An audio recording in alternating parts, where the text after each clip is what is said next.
las promesas. Y hoy esta lección número 7 habla acerca del pacto en el Sinaí. Sinaí era un monte, ¿se acuerdan? Y donde Dios hizo un pacto con su pueblo, después de haberlo sacado de la esclavitud de Egipto. Bien, para continuar con esta lección, les invito a hacer una pequeña oración para que Dios nos guíe.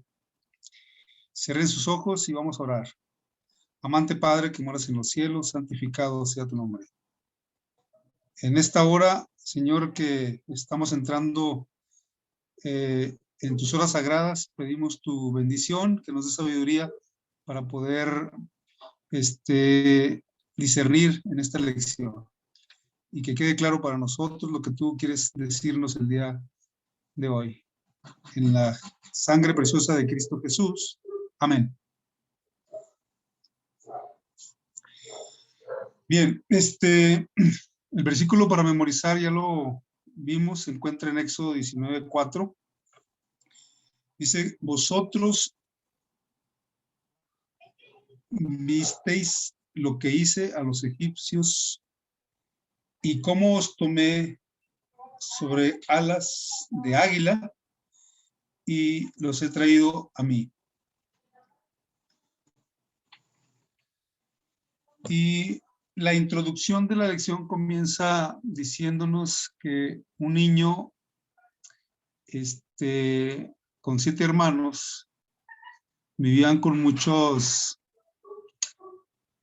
¿cómo se llama? Con muchos,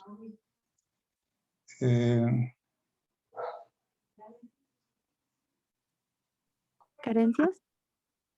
sí, carencias. Y dice aquí que él tuvo un accidente y fue llevado al hospital. Y cuando estaba en su casa, dice que compartían un vaso de leche entre 2 personas, entre 2 niños. Y no tenía que tomar más de lo debido. Seguramente que los ojos de su mamá o de su papá estaban vigilantes para que no tomara más del vaso de leche. Y dice que cuando ya estuvo bien el niño, la enfermera le trajo un vaso de leche. Y dice que el niño le preguntó a la enfermera que hasta dónde debía tomar. Y la enfermera dice que con ojos brillantes le respondió al niño y le dijo que la bebiera toda.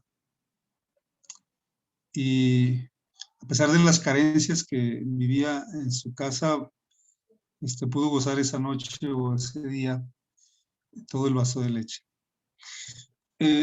Esta introducción de la lección nos hace pensar que Dios nos ha dado privilegios, porque Él nos ha llamado a que seamos su pueblo y dice que si nosotros queremos formar parte de su pueblo, su pacto que hagamos con Él, Él también, si nosotros cumplimos nuestro pacto con Él, Él también cumplirá el pacto con nosotros.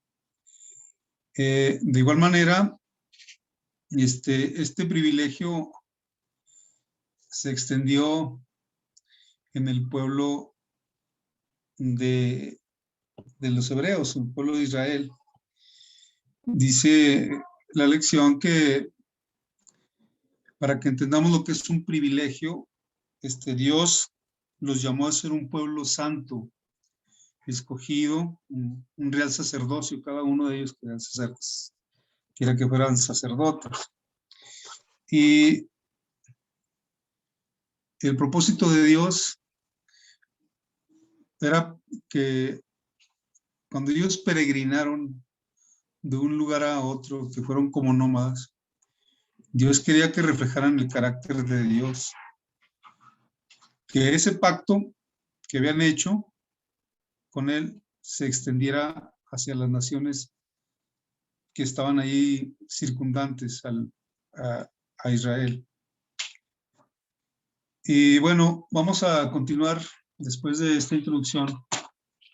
Dice aquí, hay una ilustración acerca de cómo Dios llamó de la servidumbre, de la esclavitud, a al pueblo de Israel, y pone esta ilustración de el águila. Dice que él los sacó de ese pueblo de la esclavitud. Y dice que algunos israelitas habían perdido ya muchas de las cosas de la ley y las habían mezclado con el paganismo de otras culturas, en este caso, pues la de Egipto. Entonces, Dios había hecho un pacto con sus padres, con Abraham, con Isaac, con Jacob, y Dios quería cumplir su pacto también con ellos. Así es que en esta ocasión, mediante Moisés, iba a hacer este pacto con su pueblo. Y el pueblo era un pueblo grande. Así es que dice que cómo lo sacó de la esclavitud y los cargó como el águila carga a sus polluelos, a sus aguiluchos, y los saca. Pero hay una ilustración, dice que el águila, cuando saca sus polluelos, para que el águila ya más o menos calcula el tiempo en que los aguiluchos ya pueden volar. Y ustedes saben que las águilas construyen su nido en las alturas, ahí en las rocas, en las montañas muy rocosas arriba. Y dice que el águila los carga en su espalda a sus aguiluchos y los deja caer desde las alturas. Y si ve que el polluelo o el aguilucho no abre sus alas, dice que el águila macho se lanza en picada y rescata al polluelo o ¿cómo se llama? O al aguilucho. Y de esta manera, esta ilustración dice que Dios así es con Israel.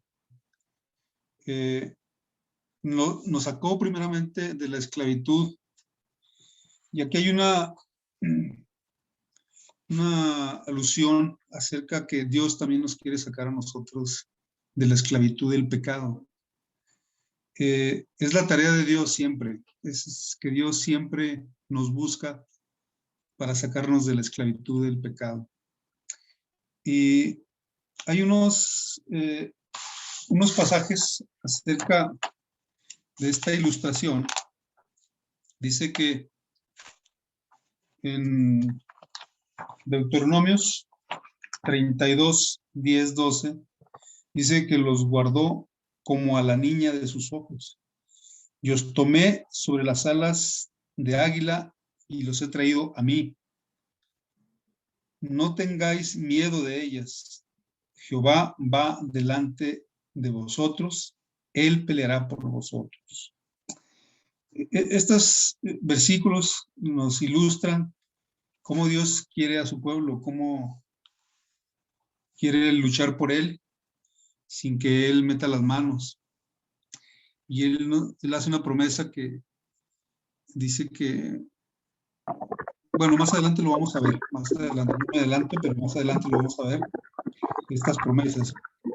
Y también hace una pregunta: ¿qué les enseñaría estas ilustraciones a Israel y a nosotros acerca de la naturaleza de la actitud de Dios hacia su pueblo? Dice que él lo ama, lo amó a Israel y lo cuida como si fuera un niño. Es decir, nosotros estamos, los que somos padres, cómo tenemos cuidado de los niños, ¿verdad? Los niños siempre hacen algunas cosas que no deben y nosotros tenemos que estar pendientes de ellos. Por eso dice que lo cuidó como a un niño. Y yo ahorita veo, por ejemplo, cuando está creciendo este niño de Dimni, que tenemos que andar de él para que no se golpee o para que no tropiece o para que no se caiga. Pero va a ser imposible, a veces no tenemos siempre que andar atrás de él y va a tener que sufrir algunas cosas. Estas ilustraciones muestran el amor de Dios hacia su pueblo, hacia el pueblo que quería él redimir, porque acuérdense que este pueblo estaba ya sin Dios por 400 años ahí viviendo en la esclavitud de Egipto. Así es que habían tomado muchas costumbres y habían aprendido algo también de sus padres, pero las habían mezclado ya con el paganismo. Y Dios quiso hacer esto porque había hecho una promesa a los padres de ellos, refiriéndose a Abraham, a Jacob y pues Dios siempre cumple sus promesas. Dios es fiel en cuanto a cumplir las promesas. A veces nosotros no cumplimos las promesas humanamente, siempre somos muy convenencieros, por decirlo así. A veces lo que nos conviene lo cumplimos y lo que nos conviene pues como que se nos olvida. Dice que el águila era famosa por su inusual apego a sus aguiluchos. También vivía en la cima de las montañas. Y esto pues, ya lo vimos, ¿verdad? Cómo pues Dios, cómo ilustra aquí el amor y el cuidado que tiene Dios para cada uno de nosotros. Y en especial en este relato como para el pueblo de Israel. Dice que lo cuidó como a un niño. Y en la parte del lunes habla acerca del diseño de la salvación. Si nosotros hacemos memoria, el plan de la salvación, el plan de salvación, fue planeado desde antes de que nuestros primeros padres cometieran el pecado. Como que Dios era un Dios muy precavido y Él ya tenía un plan de salvación. Pero aquí nos habla acerca del diseño de la salvación. Y dice aquí un versículo en Éxodo 6 y 7, dice, por tanto dirás a los hijos de Israel, yo soy Jehová, y yo os sacaré de debajo de las tareas pesadas de Egipto, y os libraré de su servidumbre, y os redimiré con brazo extendido, con juicios grandes, y os tomaré por mi pueblo, y seré vuestro Dios. Y vosotros sabréis que yo soy Jehová, vuestro Dios, que os saqué de las tareas pesadas de Egipto.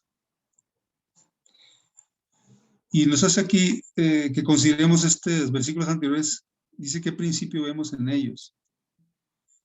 El principio pues es que Dios siempre es un Dios provisor, siempre Él tiene cosas que nos benefician a nosotros y nuestros pensamientos no son los pensamientos de Dios.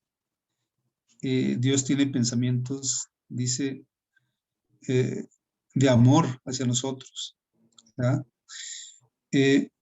La liberación de la esclavitud en Egipto y la liberación de Noé y de su familia del diluvio son dos acontecimientos salvíficos prominentes en los escritos de Moisés. Ambos brindan información sobre la ciencia de la salvación.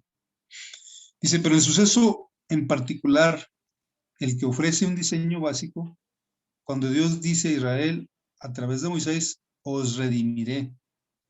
Literalmente dice, actuaré como un pariente redentor. Y si recordamos la historia, en la historia siempre cuando alguien empeñaba unas tierras o cuando eran objeto de que los padres no podían pagar la deuda, tomaban a los hijos como servidores o como esclavos o como siervos. Y hasta se tenían que esperar hasta el jubileo o aquí que un pariente los redimiera. Y aquí Dios, poniendo ese ejemplo, dice que Él es el pariente de Israel. Él es el que va a pagar y nos va a redimir. Por eso dice que actuará como un pariente redentor. Especialmente cuando ese miembro se esclavizó por sus deudas. Mm, el pueblo de Israel, obviamente que pues no tenía ya en su mente los conceptos de la ley de Dios. Y aquí dice la lección que pues, los había mezclado, se habían olvidado, porque vivir en la esclavitud vivían bajo el látigo. Y pues yo creo que de sol a sol trabajaban y su trabajo era muy pesado. Es que yo creo que no tenían tiempo para pensar que algún día iban a ser liberados y mucho menos que alguien los redimiera. Pero entonces Dios actúa de esa manera, como el pariente redentor. Y la palabra redimir en el versículo 6 se refiere a un miembro de una familia que compra o rescata a un miembro de la familia, especialmente cuando ese miembro se esclavizó por deudas. Eh,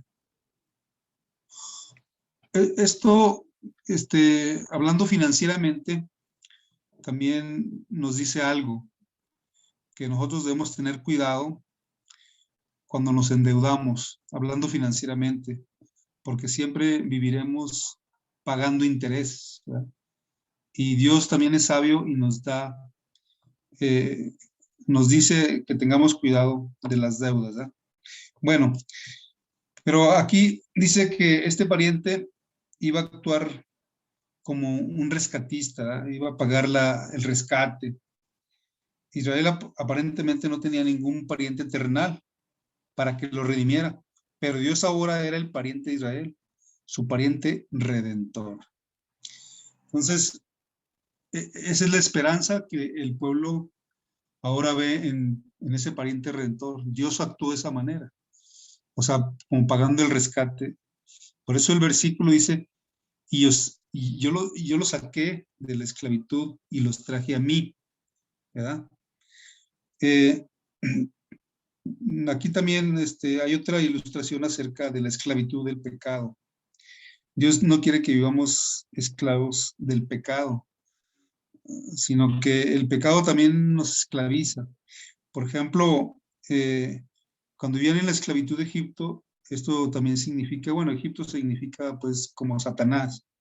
Egipto, la esclavitud del pecado, hablando en forma figurativa.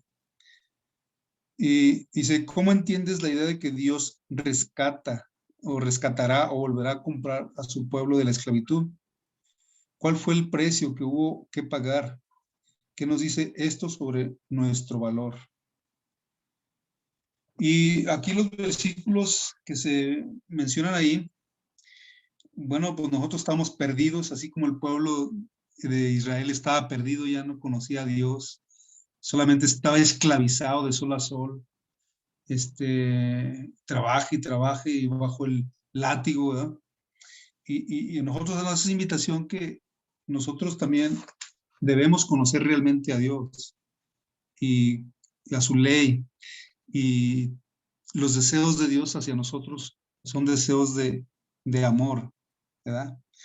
Y dice, este rescate dice que no era más que en el futuro Dios iba a mandar a su hijo, ¿verdad? Dice, porque el Hijo del Hombre no vino para ser servido, sino para servir y para dar su vida en rescate por muchos. Y eso por muchos, y esa frase por muchos, entramos todos los que queramos, ¿verdad? Todos los que aceptemos a Cristo como nuestro Redentor. Entonces, nosotros éramos esclavos o vivíamos raptados por Satanás y esclavizados en el pecado, pero Dios ha pagado ya. Dios envió a su Hijo a pagar ese rescate.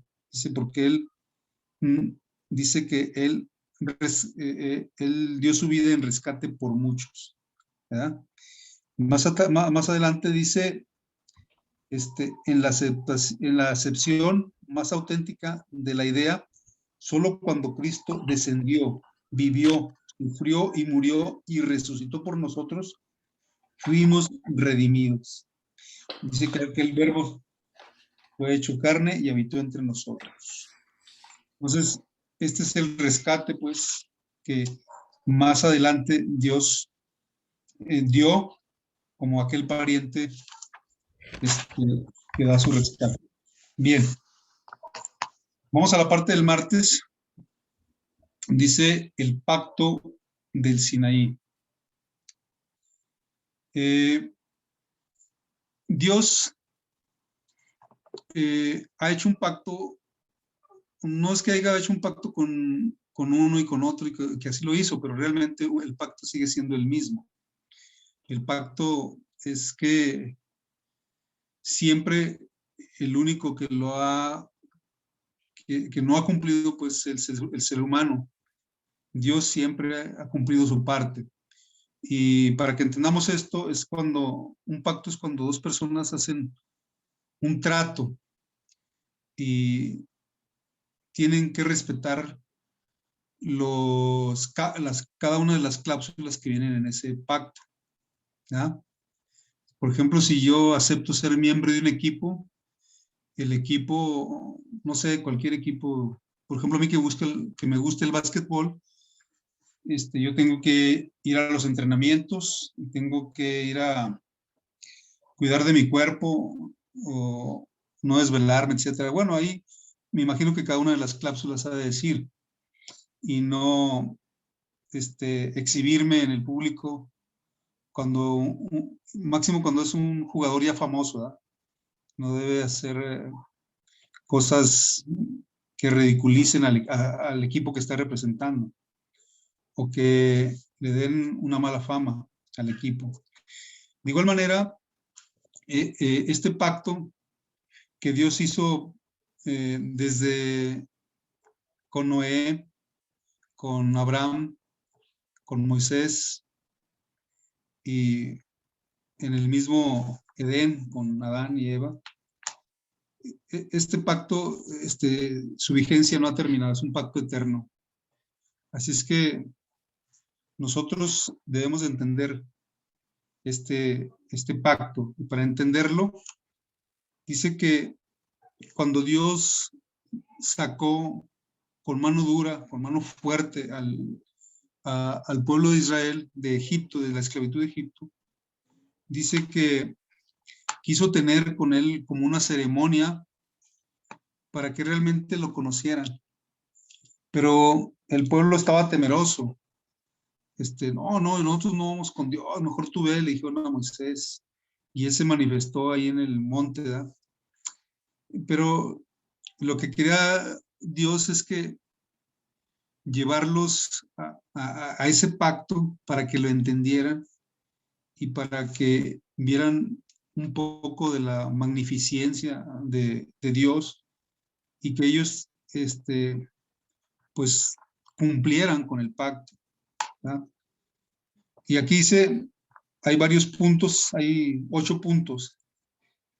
Dice que la llegada al campamento de Israel en el Sinaí, después de que el Señor los libró. Entonces Dios dice que los hace llegar hasta ese campamento de Israel en el Sinaí, después de que los libró el Señor. Hace que todo el pueblo vaya, los viejitos, los ancianos, los jóvenes, las mujeres, los niños, todo el mundo debía estar ahí. Y luego el segundo punto dice la propuesta de Dios de un pacto con Israel. Dios les propone ese pacto.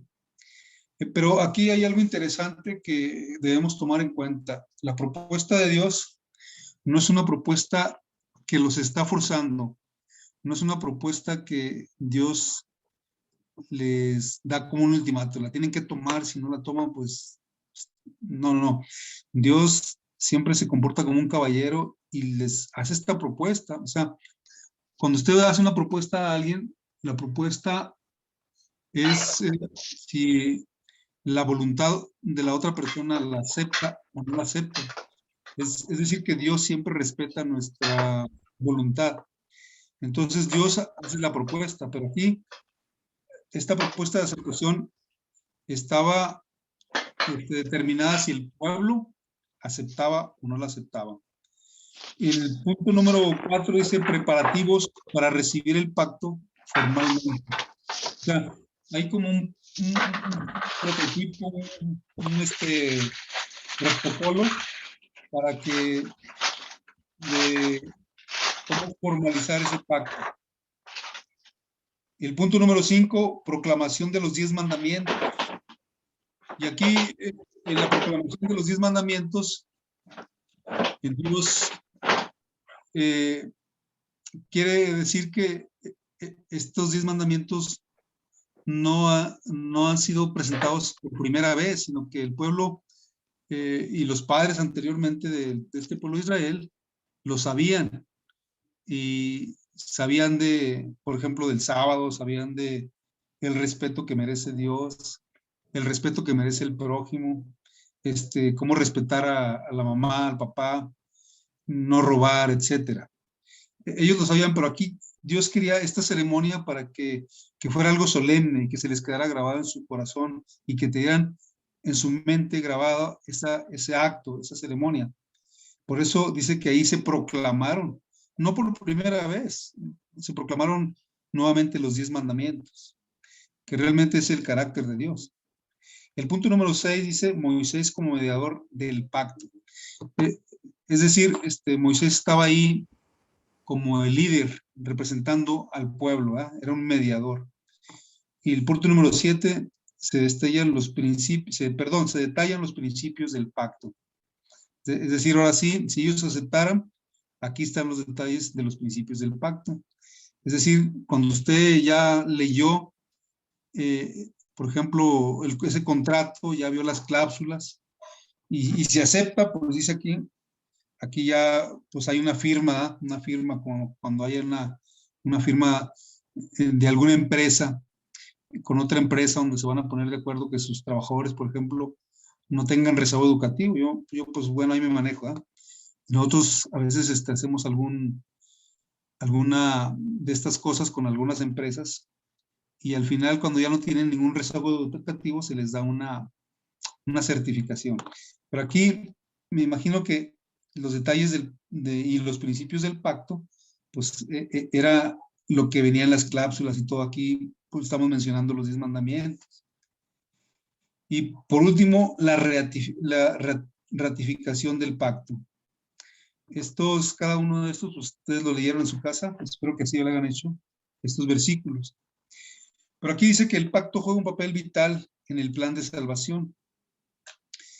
Y dice que es el cuarto pacto que se menciona en la Biblia. Los antecede, ya lo habíamos dicho, Adán, Noé y Abraham. Y este pacto vuelve a repetirse con esta generación, con este pueblo que es sacado de la esclavitud de Egipto. Y dice que aunque el Señor había redimido a Israel de la esclavitud de Egipto, quería que entendieran que la redención tenía un significado mayor y más relevante que la mera liberación de la esclavitud física. Quería redimirlos del pecado, la principal esclavitud, y esto solo podía suceder a través del sacrificio de Dios, del Mesías, pues. Ellos se habían olvidado de los sacrificios, ¿verdad? De llevar el corderito, ya. Durante esos 400 años solamente vivían de sol a sol, bajo las condiciones de esclavo. Es que nuevamente se vuelve a establecer el sacrificio, llevando el corderito, y el corderito representaba realmente al Mesías. Y era lo que quería Dios que volviera a suceder con ellos. Y cada vez que este corderito iba a ser degollado, esa sangre que iba a ser derramada era una sangre inocente. Esto representaba realmente al cordero verdadero que era nuestro Señor Jesucristo. Y Dios quiere Dios que nosotros veamos la magnitud del pecado, lo que tiene que pagarse y que nosotros no nos cuesta nada, que solamente es aceptación, creer por fe. Aquí quería Dios enseñarnos que lo que a través de ese cordero quería enseñarnos que Dios iba a enviar a su hijo para que él muriera en rescate por todos nosotros, ¿verdad? Bueno, dice aquí, porque el Dios les reveló el plan de redención, que es el verdadero significado y propósito del pacto. Esto es lo que realmente era el significado y el propósito del pacto, ¿verdad? Bien, en la parte del miércoles, Dios e Israel. Dios e Israel eran los que iban a firmar ese pacto, ¿verdad? Los que iban a estar ahí. Dice, ahora pues, si dieres oído a mi voz y guardares mi pacto, vosotros seréis mi especial tesoro sobre todos los pueblos, porque mía es toda la tierra, y vosotros me seréis un reino de sacerdotes y gente santa.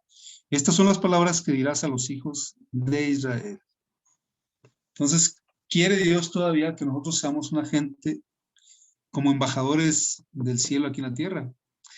Quiere que pues seamos unos fieles representantes de Dios.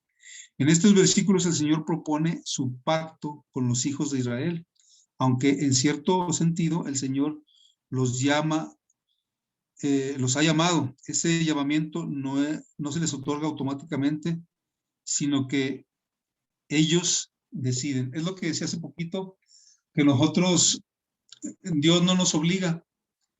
Dios dice, mira, ya leíste el pacto, ya leíste las cláusulas, ya leíste todo. Dios también hizo su parte, porque Dios dijo, mira, si haces lo que yo digo, yo mandaré la lluvia a su tiempo. Yo los protegeré, iré delante de vosotros. Y 10 de ustedes perseguirán a 100, y 100 de ustedes perseguirán a 1000.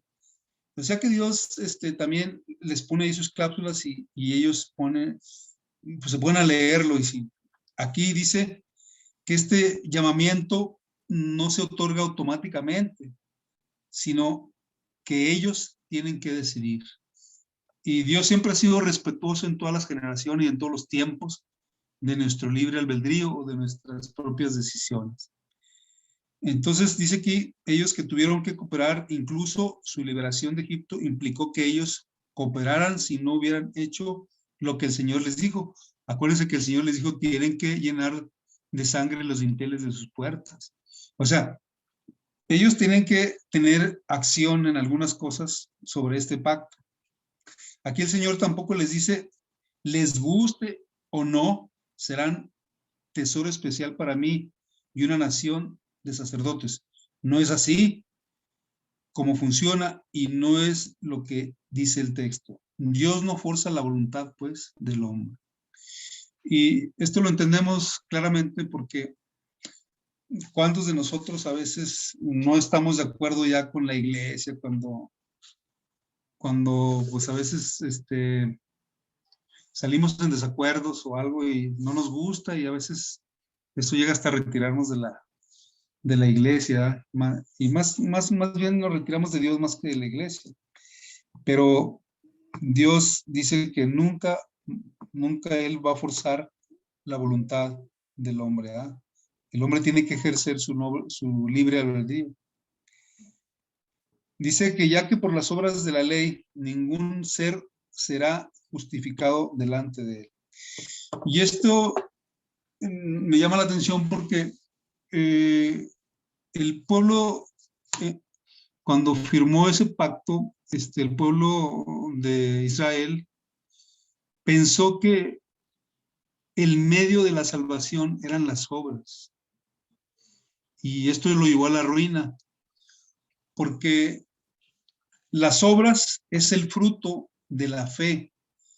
Y aquí es claro la lección y nosotros debemos de comprender esto porque es a lo que nos está enseñando día con día en cada lección, que no caigamos en los errores de nuestros antepasados. Dice que nosotros debemos estudiar la Biblia y los acontecimientos en cada una de sus épocas para lecciones hoy en nuestra vida. Así es que este pueblo se fue con eso, creyó que el medio de la salvación era hacer las obras. Y acuérdense que al sábado le pusieron más cargas y mucho más cargas hasta que en el tiempo en que llega nuestro Señor Jesucristo, estas leyes estaban cargadas de muchas cosas, no fueron siguiendo como Dios quería. Entonces ellos querían hacer las cosas por obras, ¿verdad? Y eso no es lo que quiere Dios. Dice, ya que las obras de la ley, ningún ser humano será justificado delante de él.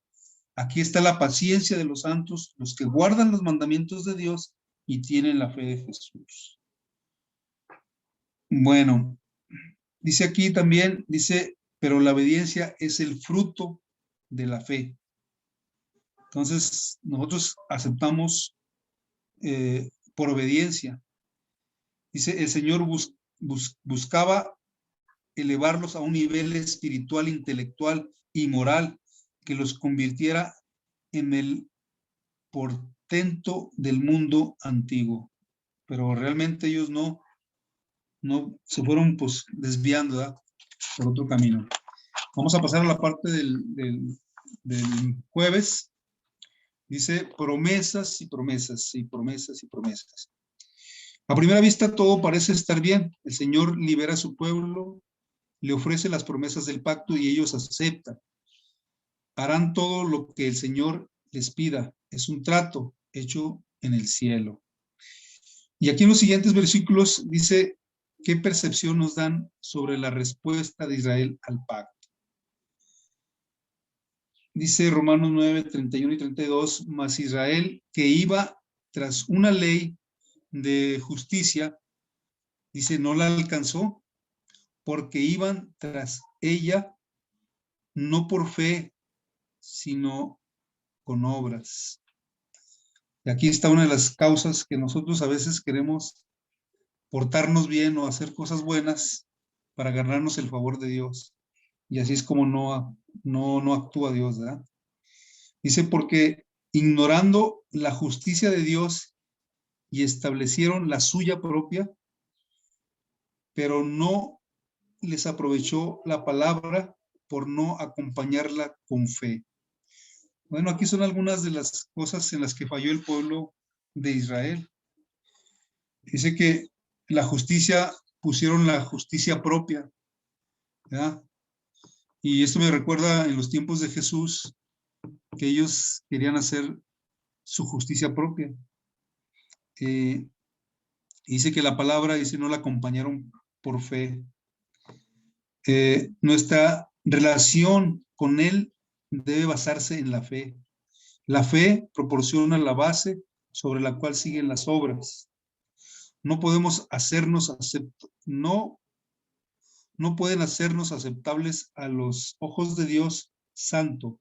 No pudieron en la época de Israel, ni tampoco lo podrá en la nuestra. Es diciendo, refiriéndose, si queremos alcanzar la salvación por obras. Dice aquí, sin embargo, aunque la Biblia enfatiza las obras vez tras vez, ¿por qué no pueden hacernos aceptables a la vista de Dios? Todos nosotros nos descarriamos, dice aquí Romanos, como ovejas. Cada cual se apartó por su camino, mas Jehová cargó en él el pecado de todos nosotros. Si bien todos nosotros somos como suciedad y todas nuestras justicias como trapos de inmundicia, y caímos todos nosotros como la hoja, y nuestras maldades nos llevaron como el viento. Esto es en Isaías, acuérdense. Pero bueno, aquí Es decir, que nosotros no tenemos nada bueno, siempre tenemos que acompañarnos de Dios, ¿verdad? Dios es el que, por medio de su Espíritu Santo, el que nos guía, el que nos hace que hagamos las cosas por su bien parecer. Lamentablemente, él dice que el pueblo hebreo creía que su obediencia llegaría a ser el medio de su salvación, es lo que habíamos hablado, buscando justificación en su propia obediencia a la ley, no en la justicia de Dios, que viene por la fe. Y ¿se acuerdan ustedes, por ejemplo, de Martín Lutero? Dice que la justificación, pues, es por la fe y no por las obras de Dios. Dice, esta gracia que se ofrece gratuitamente produce un cambio de corazón que conduce a la obediencia. Lo leo de nuevo, dice, esta gracia que se ofrece gratuitamente produce un cambio de corazón que conduce a la obediencia. Por supuesto que el problema no era su intento de obedecer. Dice, en el pacto exigía obediencia. El problema era la clase de obediencia que ofrecían, que en realidad no era obediencia, como lo demostró la historia posterior de la nación. Aquí dice, porque ignoraron la justicia de Dios y procuraron establecer la suya propia. No se han sujetado a la justicia de Dios. Y parece que la historia se vuelve a repetir, pues, con nosotros, ¿verdad? No aceptamos la justicia de Dios, queremos establecer nuestra justicia propia, haciéndolo nuestro, creyendo que haciendo cosas buenas nos salvaremos. Y pues no es así. Para terminar, dice, aquí hay varias preguntas, dice, bueno, aquí adelante dice, el evangelio predicado a Abraham, por medio del cual tuvo esperanza, es el mismo evangelio que nos es predicado a nosotros hoy, mediante el cual tenemos esperanza. Abraham contempló a Jesús, quien es también el autor y consumador de nuestra fe. Por eso se le llama el Padre de nuestra fe, porque dice que Abraham contempló a Jesús, esa fue su esperanza, y se también le fue contado pues por justicia. ¿De qué manera se diseñó la relación de pacto para preservar las libertades físicas y espirituales de Israel? Bueno, pues ya ahorita lo vimos. Dice, vuelve a leer el Éxodo 19, 5 y 6. Fíjate que el Señor hace esta declaración: mía es toda la tierra.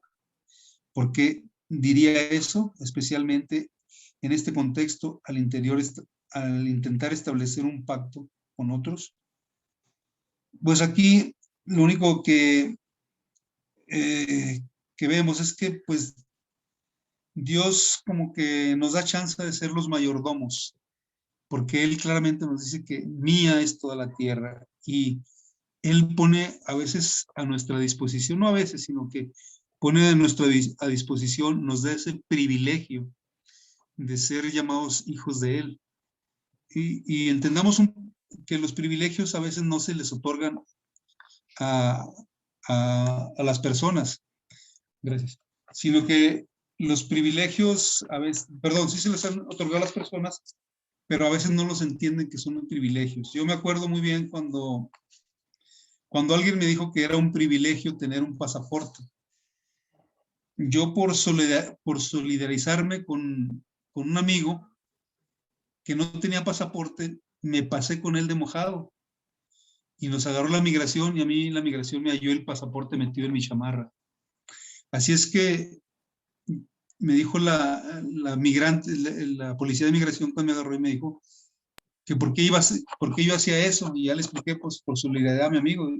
Dijo, ¿qué no entiendes que es un privilegio tener un pasaporte? Y ahí me quedó claro que a veces los privilegios que nosotros tenemos a veces no los captamos, no los entendemos, pero es un privilegio que Dios nos haya llamado a formar parte de su pueblo. Y ese privilegio que nosotros hemos sido llamados, ese privilegio a veces lo podemos echar a la basura, ¿verdad? O lo podemos menospreciar. Bueno, aquí, en resumen, dice aquí, el pacto de Dios perdón, el pacto que Dios estableció con Israel en el Sinaí fue un pacto de gracia, luego de dar abundantes evidencias de su amor y cuidado bondadosos, mediante una liberación extraordinaria de la esclavitud en Egipto.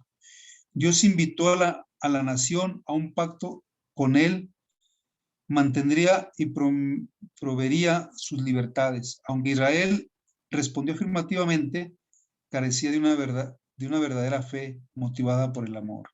Acuérdense que ellos dijeron, sí cumpliremos este pacto, pero no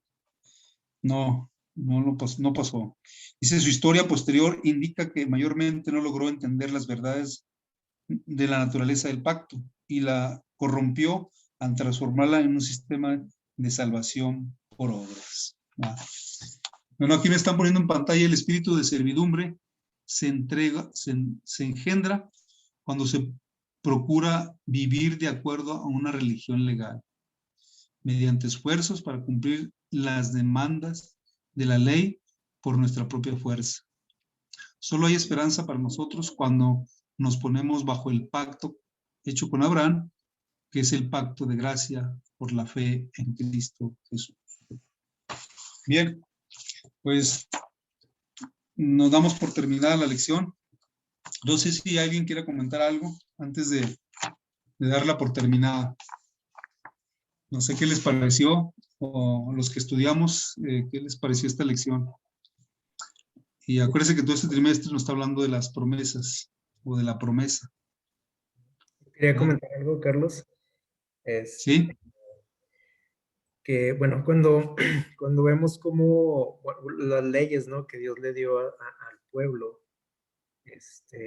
y ahorita que mencionabas cómo esa ley tenía que ver con el plan de salvación, como que eso choca, ¿no?, con la idea que tenemos a veces de la ley, porque decimos, ¿cómo esa ley tiene que ver con mi salvación, ¿no? Y no tiene que ver en el sentido de que tenemos que cumplirla, ¿no?, para salvarnos, porque sabemos, y como decía aquí, que es a través de la fe en Cristo Jesús, ¿no? Y precisamente el objetivo de esa ley es hacernos ver que nosotros no podemos salvarnos por nosotros mismos, ¿verdad? Porque al analizar cada demanda de la ley, nos damos cuenta de que no está en nosotros el poderla cumplir, ¿no? Y el problema es que como el pueblo de Israel llegamos a creer que sí se puede, ¿no? Y lo intentamos, y obviamente fracasamos, ¿no? Pero el problema es que a veces nos autoengañamos y creemos que, sí, que no estamos tan mal, ¿no? Que ahí la llevamos, aunque estamos haciendo a un lado a Dios, ¿no? Para poder cumplir con esas demandas, ¿no? Y la única forma es a través de el aceptar la perfección, ¿no?, de la vida de Cristo. Sí. Sí. Sí, realmente nosotros somos muy dados así, ¿verdad? Que no soy tan mal cristiano, ahí la llevo. Pero si nos damos cuenta de nuestra realidad, y nos deberíamos dar cuenta, nomás que no queremos, a veces nos creemos de nuestras mismas mentiras, como tú lo dices, pero ¿cuántas veces no violamos las leyes de aquí de la tierra, las leyes de tránsito?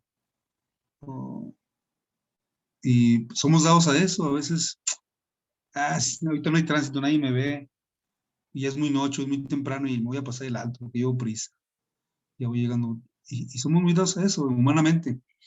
Y a veces, en las leyes de Dios, por ejemplo, la ley de Dios tiene un propósito y era reflejarnos a nosotros mismos donde estábamos fallando, ¿eh? Y más que corregirnos, era porque darnos cuenta que por nosotros mismos no podemos hacer nada por nuestra salvación. Es aceptar a Cristo, ese es el medio, ¿verdad? Y ese acrecentar nuestra fe. Pero pues a veces nosotros seguimos siendo como el pueblo de Israel, ¿verdad? Queremos imponer más cargas a la ley, o sea, en vez de hacerla no ligera, sino cumplirla como es, simple y sencilla como es, no, pues le imponemos más carga.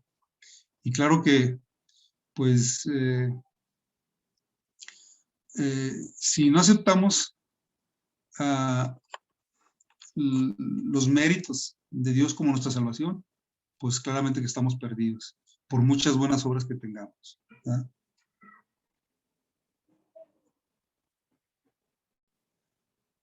No sé si hay otro comentario.